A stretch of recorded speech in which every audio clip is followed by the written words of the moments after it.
Los pescadores de vigas, Horacio Quiroga. El motivo fue ciertos muebles de comedor que Mr. Hall no tenía aún y su fonógrafo le sirvió de anzuelo. Candiyú lo vio en las oficinas provisorias de la Yerba Company, donde Mr. Hall maniobra su fonógrafo a puerta abierta.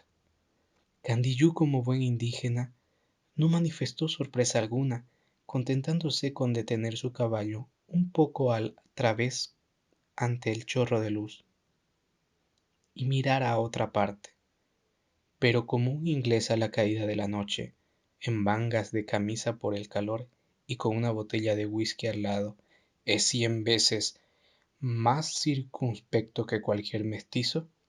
Mr. Hall no levantó la vista del disco, con lo que vencido y conquistado, Candiyú concluyó por arrimar su caballo a la puerta en cuyo umbral apoyó el codo.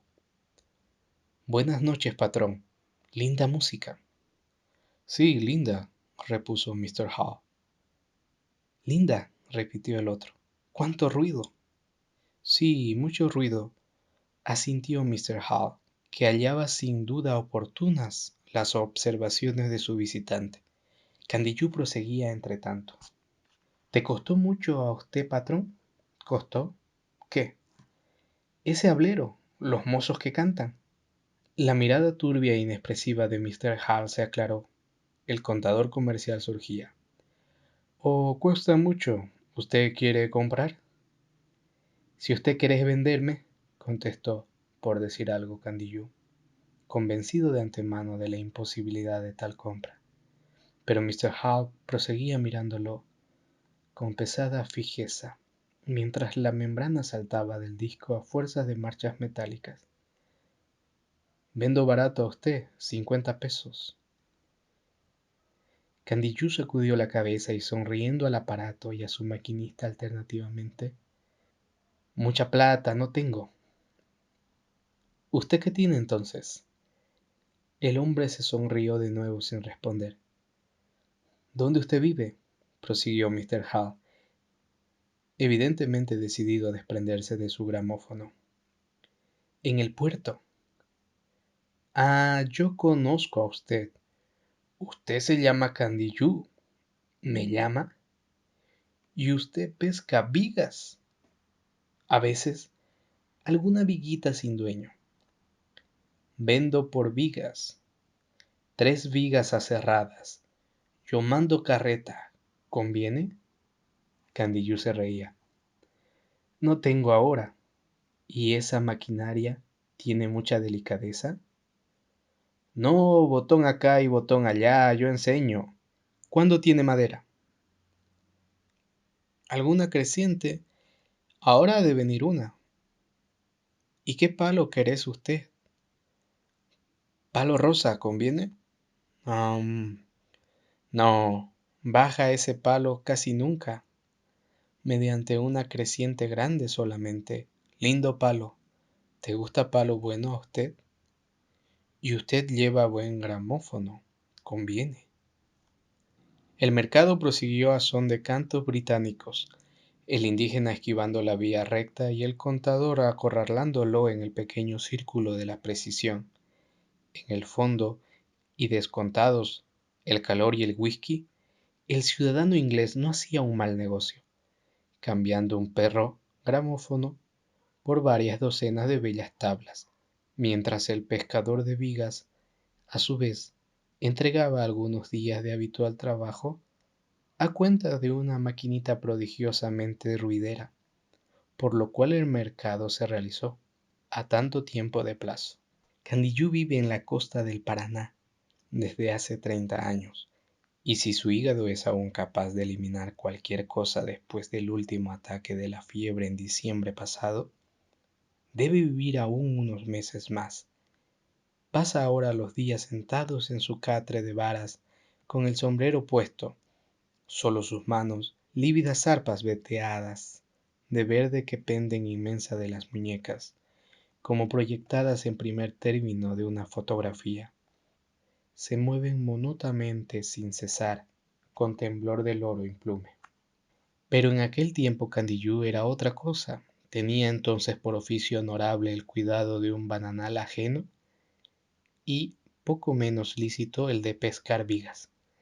Normalmente y sobre todo en época de crecientes, derivan vigas escapadas de los obrajes, bien que se desprenden de una jangada, en formación bien que de un peón bromista, corte de un machetazo la soga que las retiene. Candiyú era poseedor de un anteojo telescopado y pasaba las mañanas apuntando al agua, hasta que la línea blanquecina de una viga, destacándose en la punta de Itacurubí, lo lanzaba en su chalana al encuentro de las presas. Vista la viga a tiempo, la empresa no es extraordinaria, porque la pala de un hombre de coraje, recostado o alando de una pieza de 10 por 40, vale cualquier remolcador. Allá en el obraje de Castlehome, más arriba de Puerto Felicidad, las lluvias habían comenzado después de 65 días de seca absoluta que no dejó llanta en las alzaprimas. El haber realizable del obraje consistía en ese momento en 7.000 vigas, bastante más que una fortuna. Pero, como las 2 toneladas de una viga, mientras no estén en el puerto, no pesan 2 escrúpulos en caja. Castlehome y compañía distaban muchísimas leguas de estar contentos. De Buenos Aires llegaron órdenes de movilización inmediata. El encargado del obraje pidió mulas y alzaprimas para movilizarse. Le respondieron que con el dinero de la primera jangada a recibir, le remitirían las mulas, y el encargado contestó que con esas mulas anticipadas les mandaría la primera jangada. No había modo de entenderse. Castlehome subió hasta el obraje y vio el stock de madera en el campamento sobre la barranca del Ñancahuazú, al norte. ¿Cuánto? Preguntó Castlehome a su encargado. 35.000 pesos, repuso éste. Era lo necesario para trasladar las vigas al Paraná, y sin contar la estación impropia. Bajo la lluvia que unía en un solo hilo de agua su capa de goma y su caballo, Castlehome consideró largo rato el arroyo arremolinado, señalando luego el torrente con un movimiento del capuchón. ¿Las aguas llegarán a cubrir el salto?, preguntó a su compañero. Si llueve mucho, sí.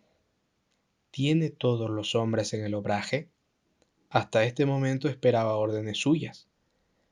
Bien, dijo Castlehome. Creo que vamos a salir bien. Óigame, Fernández, esta misma tarde refuerce la maroma en la barra y comience a arrimar todas las vigas, aquí a la barranca. El arroyo está limpio, según me dijo.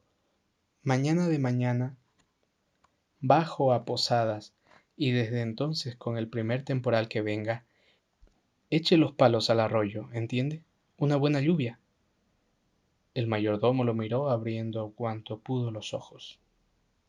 La maroma va a ceder antes que lleguen 1.000 vigas. Ya sé, no importa, y nos costará muchísimos pesos.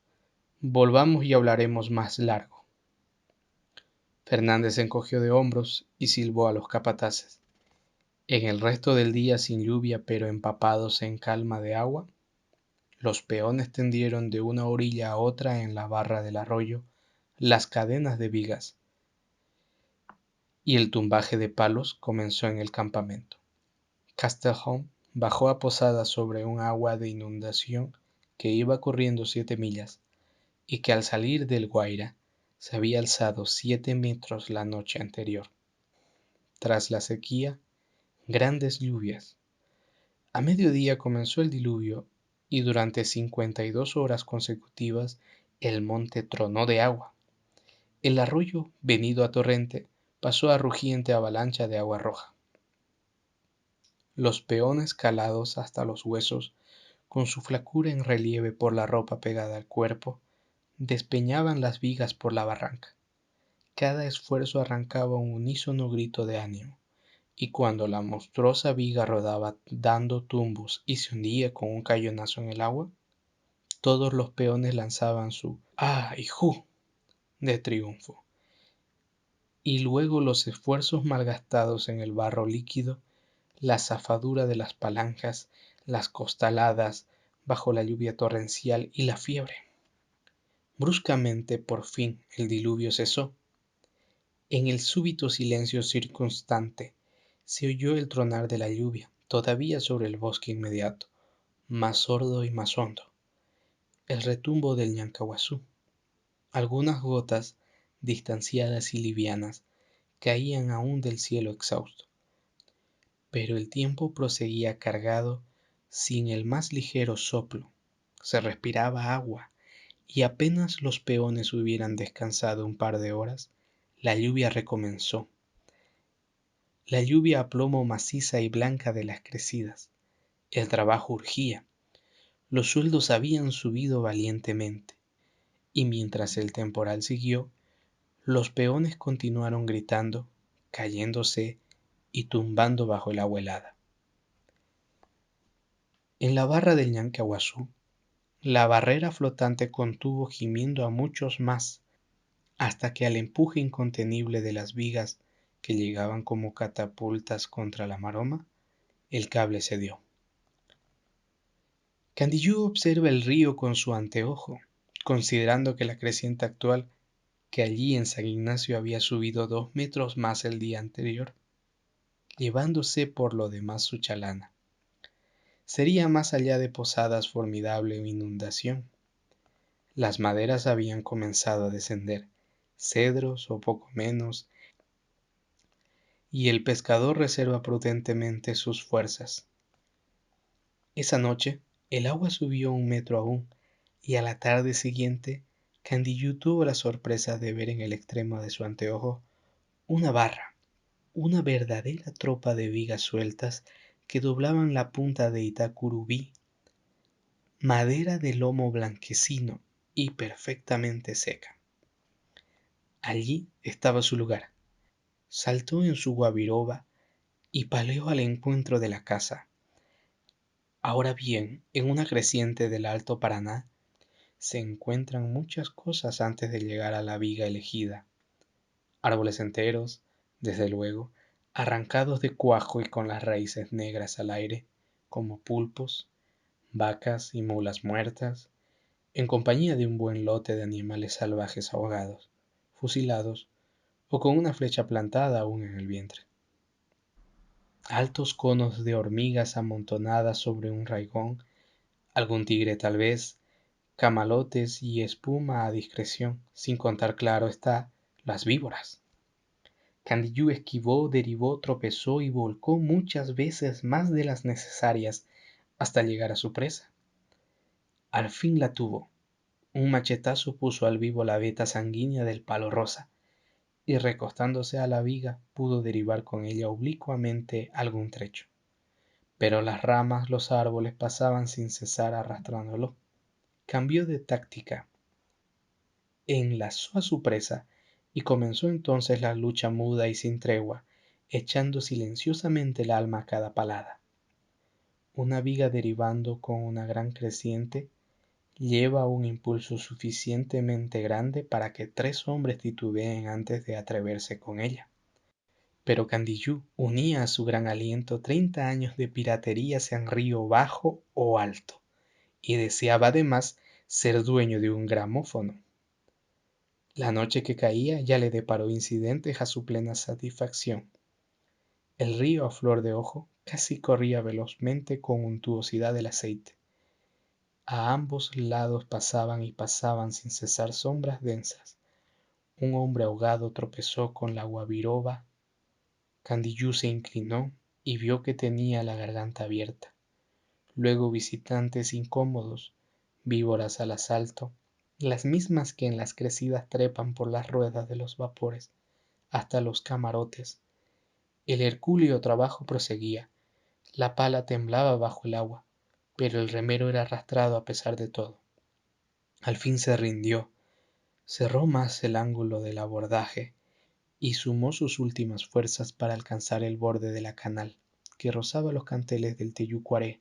Durante 10 minutos el pescador de vigas los tendones del cuello duros y los pectorales como piedra, hizo lo que jamás volverá a hacer nadie para salir de la canal en una creciente, con una viga a remolque. La guabiroba alcanzó por fin las piedras. Se detuvo justamente cuando a Candiyú quedaban las fuerzas suficientes y nada más para sujetar la soga y desplomarse de espaldas. Solamente un mes más tarde tuvo Mr. Hall sus 3 docenas de tablas y 20 segundos después entregaba a Candiyú el gramófono, incluso 20 discos. La firma Castle Home y compañía, no obstante, la flotilla de lanchas a vapor que lanzó contra las vigas, perdió muchas. Y si alguna vez Castle Home llega a San Ignacio y visita a Mr. Hall, admirará sinceramente los muebles del citado contador hechos de palo rosa.